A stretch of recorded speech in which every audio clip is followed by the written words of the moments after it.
pada pertemuan kali ini kita akan bahas tentang ini ya, pembahasan PTS ya atau penilaian akhir semester yang kemarin seharusnya dibuat tapi saya nggak punya waktu untuk ngebuatnya jadi sekarang baru buat nih. Oke, kita mulai.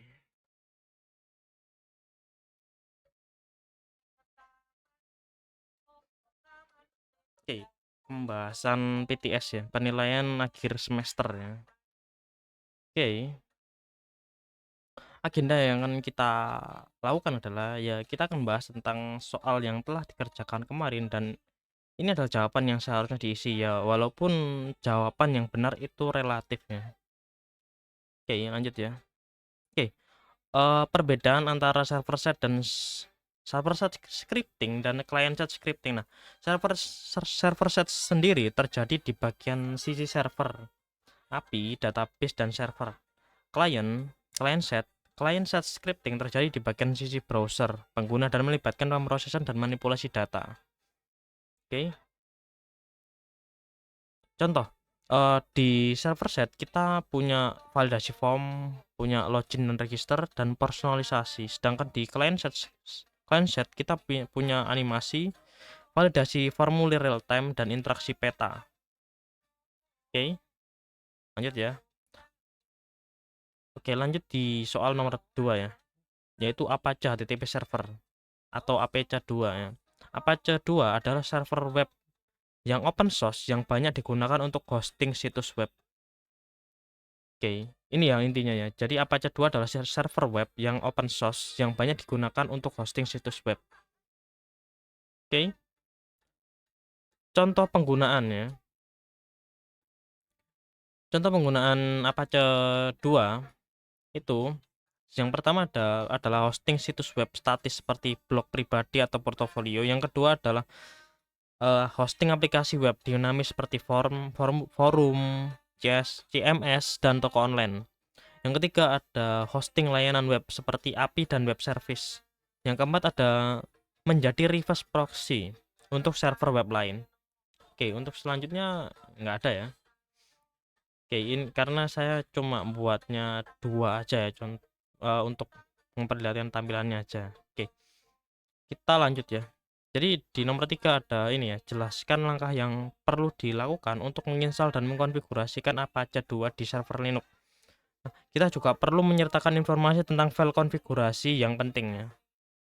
Untuk ini ya, ini kelihatannya ini nanti akan bahasnya terlalu panjang ya.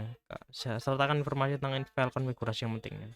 Oke, kita jelaskan sederhana ya. Untuk langkah untuk menjalankan Apache 2, kita bisa pakai exam wammam laragon karena sudah dibundle di dalamnya. Fungsinya sebagai server lokal. Nah, untuk langkah konfigurasi itu tergantung itu ya, tergantung apa yang kita pakai ya. Konfigurasi, informasi konfigurasi Apache 2. Nah, ini ya. Kita bisa lihat di sini ya.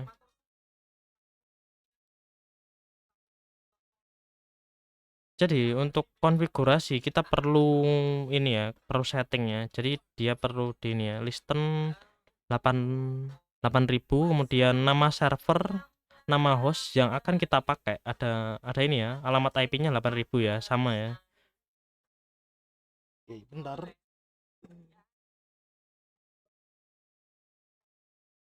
Oke. Kita juga perlu setting ini ya, server root ya. Jadi ini ya, server rootnya kita itu adalah directory yang kita pakai untuk menaruh Apache kita ya, dan dokumentasi root dan selanjutnya ya. Ini masih banyak ya, ada kontrol akses dan banyak lagi lainnya.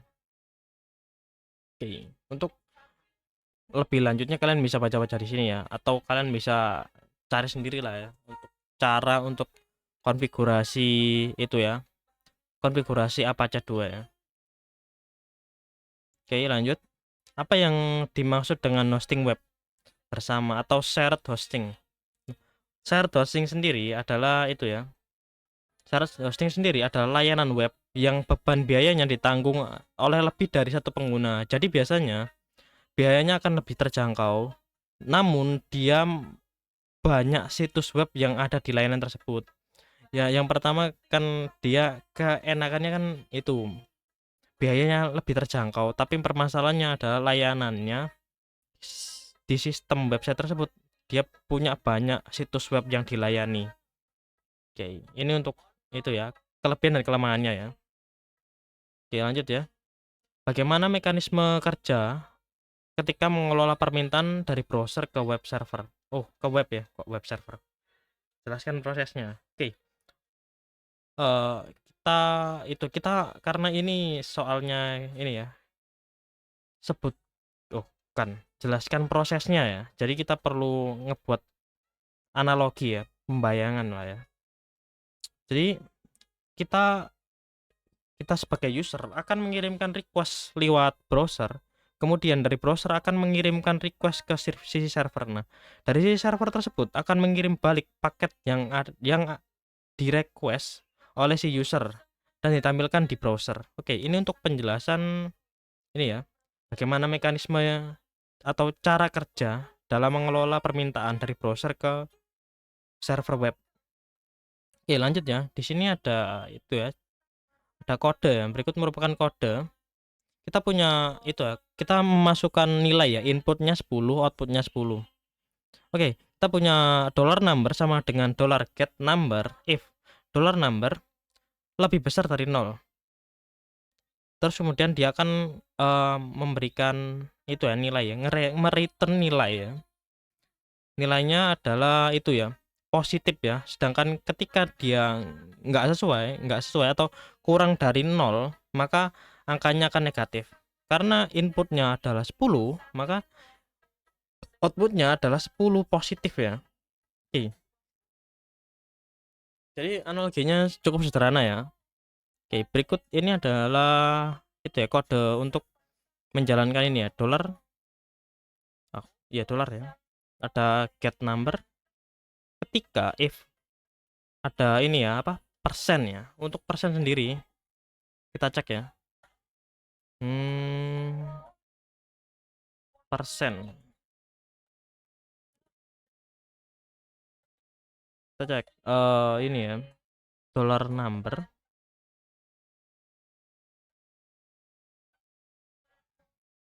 Dollar number 2. Jadi itu maksudnya apa? Dalam kode. Oke, kita cek ya. Nah, ini ya. If dollar number ya. If dollar number. Nah, ini namanya apa? Ini artinya kita melooping ya. Oh, kok melooping? Bukan melooping ya. Jadi kita ngelakuin ekspresi boolean ya. Nah, ini kan mengekspresikan boolean. Nah, ketika dollar number boolean 2 sama dengan 0. Nah, untuk soal kita sama dengan 0 ya. Ketika echo genap dan else echo ganjil. Nah, kita ini ya di bawah ada itu ya, ada inputan yang kita akan menginputkan nilai 10 dan 5. Nah, ketika inputan ini dijalankan, output apa yang akan dihasilkan? Nah, seperti apa nantinya? Oke, untuk jawabannya cukup sederhana. Nanti 10 dia akan memberikan nilai genap dan untuk 5 dia akan memberikan nilai ganjil. Ya, seperti itu. Ya, untuk penjelasannya ya. Kita lanjut ya. Berikut kode untuk kalian berikan output ketika sudah dirender ya. Ini ya. Dolar negara, kita punya array ya. Array di dalamnya juga array ya. Oke, ada array. Berarti kan ini array, kemudian ini 0 dan ini 1 ya. Array 0 kita punya nama, ibu kota dan penduduk. Oke, namanya ini ya. Bisa kita lihat ya, ada nama Indonesia dan ibu kota adalah Jakarta dan penduduknya adalah 27 sekian. Sedangkan untuk array kedua kita punya nama namanya adalah Amerika Serikat dan ibu kotanya adalah Washington DC. Untuk penduduknya 33 sekian. Oke, kita nanti akan mencetak nama dan ibu kota negara. Kita akan melakukan ini ya, proses loopingnya. Kita menggunakan for each. Dolar negara as data ya. Jadi arraynya diproses di sini menjadi data ya. Kita akan ngelakuin itu ya, memperlihatkan ya, nama, datanya, nama, dan ibu kota. Oke, kira-kira apa yang akan dirender oleh browser ketika kita menjalankan kode di atasnya? Oke, untuk jawabannya di sini ya.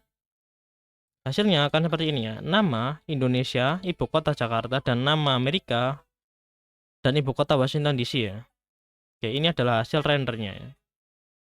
Oke, lanjut ya. Di bawah ini merupakan kode array. Kita punya array dan di dalamnya ada array lagi ya. Oke. Array nama John Doe usia 30. Array 0 dan array 1, array nama John Doe usia 25. Nah, kita disuruh untuk ngebuat kode untuk menampilkan data ke 30. Menampilkan data 30, diketahui ini adalah usianya. Adalah usia. Oke. Untuk pembuatannya seperti ini ya. Misalkan di sini ya. Kita punya looping ya. Looping, kemudian kita menghitungnya. Kemudian kita buat ini ya. If ketika dia punya nilai sama dengan 30, maka dia akan menghasilkan data usia dari nama dan usia tersebut. Dikarenakan tidak ada keterangan dari nomor ini ya. Ini itu ya. Ini untuk itu ya.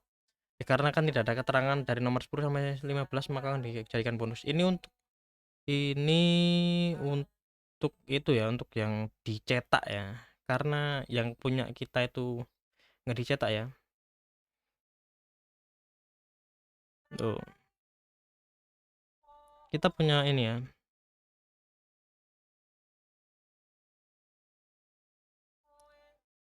Oke, itu ada di sini ya. PPAP, sih. PAS ini ya. Kita punya yang ini. Karena bentuknya dipisah ya. Karena saya inginnya sih nggak dipisah ya. Tapi karena dibuat dipisah ya udah gini ya. Kita punya ini ya, keterangan ya. Gambar 1, gambar A merupakan tabel yang akan kita gunakan pada proyek pembelajaran. Dia memiliki sebuah ID, title, years, author, dan is complete. Dapat di sini ya, dapat dilihat di sini ya. Kita punya nilai dari 1 sampai 6 ya. Dia punya title, years, author, sama is complete ya. Oke. Ini ya, ini adalah contoh kodenya ya. Keterangan pada gambar 2, kita memiliki sebuah file yang dimana dipakai pada pembelajaran kita ya. Dia digunakan untuk memproses pengambilan data pada tabel di atas. Oke.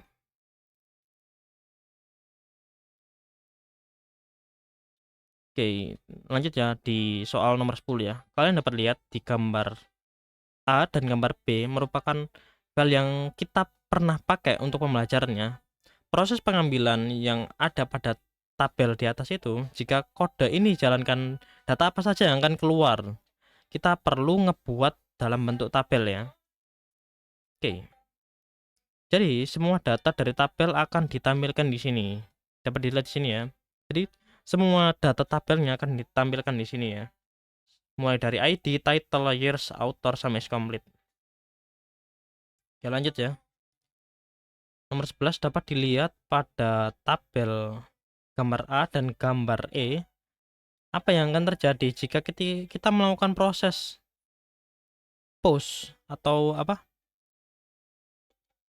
Proses push ya, mengirim ya, atau menambahkan data baru dengan nama title yang berisi ini, dan respon apa yang akan dihasilkan.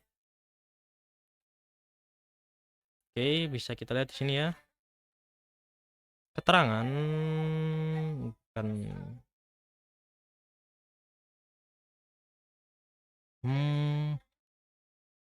keterangan A, keterangan B, keterangan C. Ini ya contohnya ya. Keterangan put ya. Nah, ini ya. Kita punya ini ya. Dikarenakan kita sudah punya ini ya, title yang sama, maka hasilnya respon yang akan diberikan adalah sudah ada, data sudah pernah dipakai ya. Oke, kita lanjut di nomor 12 ya. Kalian dapat melihat gambar A yang merupakan data saat ini dan gambar C yang merupakan file yang kita pakai ya. Ini merupakan proses merubah data pada tabel. Nah, ini ya, ID, title, years. Nah, kita bisa dilihat di sini ya. Ada ID 100. Sedangkan yang kita punya di sini itu nilainya sampai 6. Jadi, proses yang akan dilakukan si sistem akan ini, dia akan menampilkan error data 100 tidak ditemukan. Nah, karena memang tidak ada data dengan ID tersebut. Oke, lanjut. Apa yang akan terjadi ketika gambar tersebut, gambar di atas, nah, respon apa yang ditampilkan? Nah, dapat dilihat di bawah ini merupakan request dengan menonaktifkan key ID, artinya ID tidak akan dikirim. Jadi, apa yang akan terjadi jika request pada aplikasi ini dia dilakukan pengiriman atau send, hasil respon yang akan keluar adalah ya ini respon diterima, namun dia melakukan itu ya, error ya, data tidak ditemukan. Oke, lanjut. Sekarang kita ke tabel selanjutnya ya. Kalian bisa lihat pada gambar D. Oke, kita lihat di gambar D ini ya. Kita punya keterangan merupakan kategori ya. Tabel ini memang tidak ada pada pembelajaran kita, tapi saya tambahkan untuk ini ya, untuk soal ujian. Nah, ini coba buatkan kode untuk mengambil data kategori tersebut dengan kode yang pernah kita pelajari. Oke. Untuk kodenya dapat kalian lihat di sini ya. Ini ya. Oke, saya nggak bakalan jelaskan ini kodenya gimana karena sudah ada di pembelajaran kita. Oke, lanjut ya. Apa yang akan terjadi ketika ingin merubah data ID 1 yang ada pada gambar D untuk kode merubah data ini ya. Bayangkan seperti gambar C ini ya. ID 1 kategori name ini ya, majalah. Dilihat dari postman di atas, respon apa yang akan keluar? Oke, kita lihat di ini ya, kategori name. Nah, karena ID pertama itu nggak ada dan dimulai dari ID kedua, maka jawabannya yaitu dia akan merespon error ya, data 1 tidak ditemukan karena memang datanya tidak ada dan itu belum ada, kecuali kita itu melakukan proses ini ya, proses menambahkan data, bukan ini ya, put ya. Oke, mungkin cukup sampai sini aja ya untuk pembahasan BAS ya, penilaian akhir semester ya. Oke, terima kasih.